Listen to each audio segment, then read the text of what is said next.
Credit দেখানোর জন্য 5 লাখ টাকার একটা গরু কিনবো, সমাজের এলাকার লোক বলবে না বিরাট বড় গরু দিছে।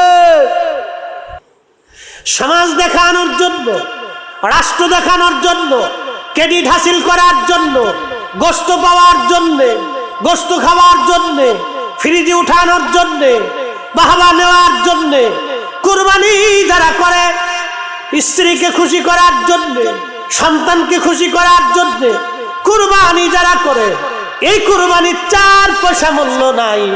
এটা ইব্রাহিম আলাইহিস সালামের প্রকৃত সুন্নাহের রীতি না। ইব্রাহিম আলাইহিস সালামের সুন্নতের রীতি ইখলাসের সঙ্গে আল্লাহকে খুশি করার জন্য কুরবানি। এই কুরবানি কয়জনের হয়?